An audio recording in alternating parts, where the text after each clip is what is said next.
Students, let's talk about your case studies, what a case study is, and the guidelines and expectations for them. Now, inside college, you're going to have things called case studies over and over again throughout a lot of your classes. This is sort of a base learning material that we all have through both our undergraduate and our graduate and even into our PhD level stuff. So this is a great opportunity for you to get very comfortable accomplishing case study analysis. And if you're going to go into the data analytics world or business analytics, case studies are bread and butter to it.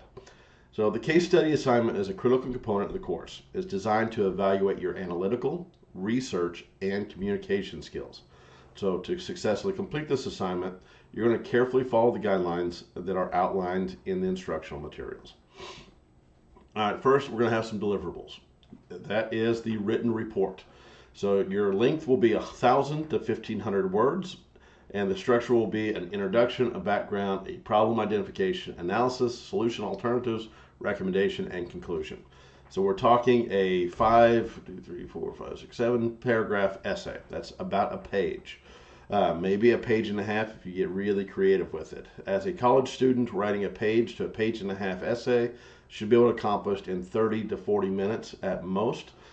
You will have some formatting requirements. You can choose whatever format you like. If you like APA, MLA, or other, you just have to make sure that it is inside those formats because you will be doing citations and references. You must do in-text citations and post-text citations. You're going to submit this file as a Microsoft Word document, a Docs or a DocX, and you're going to upload this report both to your LMS, your Blackboard website, and to your discussion board. You're going to be submitting this in 2 locations, and I'm going to show you where on how to do those here in a second. Now, your introduction for the case study is you're going to briefly introduce the case, its relevance, and its importance. And all this is coming from your own belief structures, your own opinions, your own background. You're going to go out and find research and information that adds to the study that I have provided you, the videos, and you're going to give me your opinion, your background, how it ties to your life. For the background, you're going to provide context about the case study, organizational event. You're going to provide the problem identification. You're going to define the main issues and challenges in the case. And then you're going to conduct an in-depth analysis using relevant theories, concepts supported by data from the case and external research. These require you to go outside of the class, find materials, and bring it back in. Now, we're going to propose solutions and alternatives justifying your choices inside the case. So if we're talking about the value of data analytics, if we're talking about ethical violations of AI, you're going to give me your opinion, and then you're going to justify your opinion, why you think that, and you're going to justify using it outside data and research. You're going to present actionable and realistic recommendations based on your analysis. And then you're going to summarize your findings and emphasize the impact of your recommendations. Now, for the data analysis, if you decide to go very in-depth, we are using Microsoft Power BI. You are free to bring in data analytics inside your case studies to prove your points. But if you do choose to bring in data, you're going to need to include all relevant data analysis. And you're going to make sure you're going to integrate it, ensure the key insights from the analysis are integrated into both the written report and the presentation. And then you're going to have peer review feedback. So you're going to submit this into 2 locations. The first one is going to be the discussion board. That is for your student-to-student or colleague-to-colleague interaction. The second is going to be on the Blackboard website for the plagiarism detector and AI detectors. And you must submit it into both of those locations. But for the peer-to-peer, colleague-to-colleague discussion board, you're going to copy all of your document and you're going to post the actual words, not just the Word document. You must post your actual discussion board. And for that, you're going to actively participate in peer review sessions by reviewing classmates' case studies. You're going to provide constructive written feedback based on the provided rubric, and you're going to submit your feedback by the designated due date through the assigned platform, which is Blackboard Discussion Board. Some additional guidelines on this. The original work submissions must be original. Plagiarism will result in severe penalties. Remember from the beginning videos, first attempt at plagiarism, you'll get you a 0 on that assignment. A second attempt at plagiarism will get you a 0 in the class. Confidentiality, maintain confidentiality where applicable, especially with real-world cases. If you're bringing in information about your own personal life, make sure that you are confidential and don't post anything that could cause you or others damage. And of course, professionalism. Adhere to professional standards in your writing and presentation. Now, there are some automatic failures to the case study. Remember, this is the largest assignment you will do inside every module. It's the largest point value, the most in-depth assignment. This is what everything is really building to. Though everyone likes to think the exams are the most important, this is where you show your actual knowledge. So automatic failure. The following will result in automatic failure of the assignments. 1, failing to upload the Word document to the plagiarism detection link. If you do not submit a Word document to the plagiarism detector, the entire assignment is a 0. Number 2, not copying and pasting the content from your Word document into the discussion board.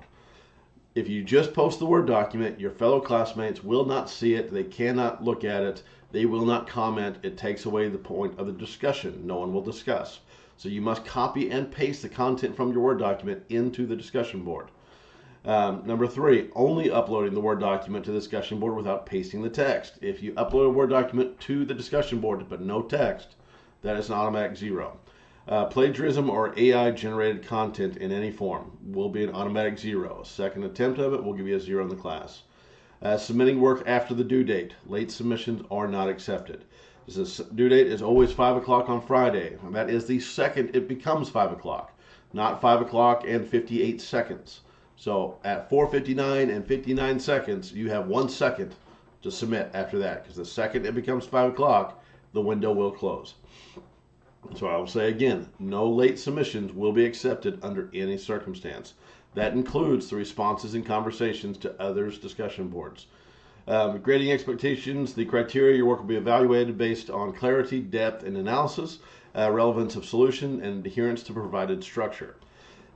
Plagiarism to penalty, any plagiarism content will result in a proportional deduction from the earned grade. There's some additional notes. Unless specified, case studies must be completed individually. Ensure you adhere to all formatting, that is in-text and post-text citations. You need to cite them correctly. Use APA, use MLA, whatever you want, but you must use citations. By following these guidelines, you're going to demonstrate the ability to apply theoretical knowledge, real-world scenarios, and critical skills in fields of business and data science. So let's talk about the rubric for this. Okay, let me switch over to here so you can see it. Inside your case study, you have a grading rubric. Now, for those of you that are new to college, rubrics are how professors are actually grading your assignments.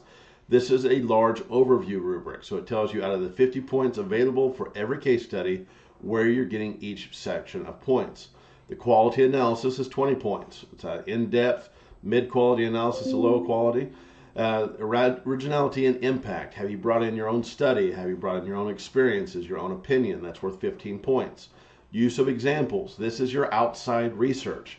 Have you gone out and found research that applies to what your statements are? That's worth 5 points. Have you used your correct citations? If you do not have in-text or post-text citations, you're not going to get any points in this section. Engagement with peers. Is it high quality, moderate, or minimal?